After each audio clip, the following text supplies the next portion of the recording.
tout simplement Yvonique, tu intervenais aujourd'hui avec les BEF, leur dernière semaine de formation. Déjà, est-ce que c'était un public ou des personnalités que tu connaissais?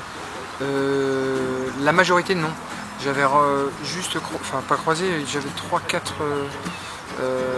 entraîneurs que j'avais croisés au CFPR. Donc voilà, mais c'était pas la majorité, c'était un public que je connaissais quasiment pas.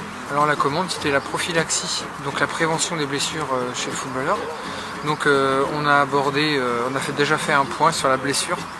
Et ça, je trouve que c'est important, parce que vivre une blessure, c'est ce qu'il y a de plus contraignant, je trouve, pour un sportif. Et ça nous met une mauvaise humeur, même parfois pire que ça. Et il faut beaucoup de patience. Alors au lieu d'attendre ces moments-là, eh bien, on a au moins un moyen, un bon moyen, c'est la prophylaxie, c'est-à-dire la prévention des blessures. Et on a donc vu déjà à qui on s'adressait. Donc il y a tout un questionnaire à faire quand on reçoit les nouveaux joueurs, quel type de blessures ils ont eu, pour éviter déjà nous mettre en alerte. Et puis après on a vu donc tout ce qui était renforcement musculaire, d'abord l'échauffement, le retour au calme, le renforcement musculaire, le gainage, la proprioception, la relaxation, juste l'exercice qu'on a fait à la fin. Donc on a vu tous ces modes-là pour y parvenir. On les a vus en salle avant. On a appliqué donc 3 types de circuits: renforcement musculaire, gainage et puis proprioception, pour découvrir ce qui était vraiment un petit circuit de chaque partie, tout simplement. Sur ces dernières années, le foot amateur a quand même pris connaissance de toutes ces techniques, on va dire.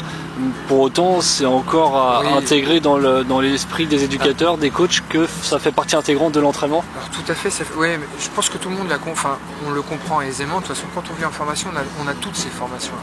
Sauf qu'après, c'est la difficulté de le mettre sur le terrain. Quand on est tout seul et qu'on a 30 joueurs, ou qu'on a 40 joueurs, c'est plus du tout la même chanson, quoi.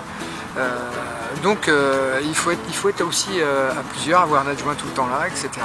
C'est faisable, il faut s'en donner les moyens, tout simplement aussi, quoi. Mais ce n'est pas si simple. Mais le monde amateur connaît la prophylaxie, la prévention des blessures, on connaît. Par contre, mettre en place, c'est pas si évident que ça.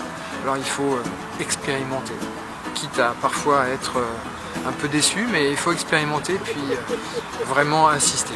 Tu parlais de la contrainte peut-être humaine ou logistique, mais oui, si la personne veut le faire chez soi, et finalement tu as montré qu'il y a des exercices qui permettent de... Tout à fait, ouais. Alors après, c'est une question de confiance, c'est une question de faire prendre conscience que c'est nécessaire pour sa propre personne, au bénéfice de l'équipe surtout. Puisque blessé, je ne sers plus l'équipe. Donc c'est important de se dire, bah mince, certes c'est pour moi, pour ma santé d'abord, et puis c'est aussi pour le groupe, quoi. Et quand on a compris ça, on a compris pas mal de choses.